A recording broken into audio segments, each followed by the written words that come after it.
جو ہمارے پاس الہام سے آیا، جو آسمان سے آیا، وہ ہمارے گھروں میں ہے. یہ اللہ کا احسان ہے کہ وہ ہمارے پاس موجود ہے. اگر وہ اڑ چکا ہوتا شاید ہم آپس میں لڑ کے مر جاتے اسی بات پر کہ انہوں نے یہ کہا تھا، انہوں نے یہ کہا تھا. وہ ہمارے پاس محفوظ ہے. ان کو تو پڑھو.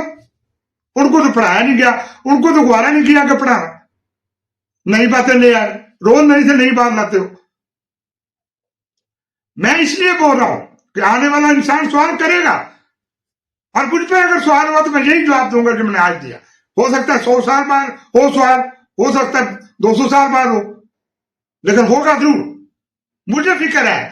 میں پہلے بھی کہتا تھا کہیں میرے اللہ کے قرآن پر، اللہ کے دین پر سوال نہ آ جائے.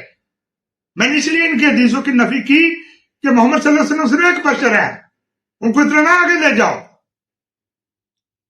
واضح قرآن کہہ رہا مکان علی بشریان یوتی اللہ الکتاب والحکم والنبوۃ. کسی بشر سے یہ نہیں ہو سکتا کہ اللہ اس کو کتاب دے دے، اس کو فہم دے دے، حتیٰ کہ نبوت دے دے تو لوگوں سے کہنے لگے کہ اللہ کو چھوڑ کر میرے بندے بن جاؤ. ویسا کیوں کر کہے گا؟ ایسا نہیں کہہ سکتا. لا یامرکم ان تتخذوا ملائکۃ نبیین اربابا. اور نہ اس کو یہ حق ہے کہ تم اس بات کا حکم دے دے کہ تم نبیوں کو اور فرشتوں کو خدا بنا. تم نے تو نبیوں کو خدا بنا دیا، نبی کو خدا بنایا ہوا ہے. شرم کرو اور ڈرو اللہ سے، جسے نبی محمد صلی اللہ علیہ وسلم ڈرتے رہا کرتے تھے اور عبادت کرتے تھے رو رو کر. وہ اللہ کی حیبت کو جانتے تھے. تم نے نہیں اللہ کیا، تم نے تو اس کو موم کی گڑیا سمجھ لیا. تم نے تو کہا نبی کی طرف مروڑے گا اللہ کو، اللہ ادھر ہی مڑتا جائے گا، وہ موم کی گڑیا ہے، وہ تو اپنی مرضی والا ہے. وہ تو نہیں. اگر وہ موم کی گڑیا ہوتا تو بنی اسرائیل کو کبھی نہیں چھوڑتا، وہاں سے نہ نکلتا. اس نے اس لیے چھوڑا کہ وہی یہ بات جو تم تصور کرتے ہو وہی انہوں نے کی ہوئی تھی کہ اللہ میں نہیں چھوڑ سکتا.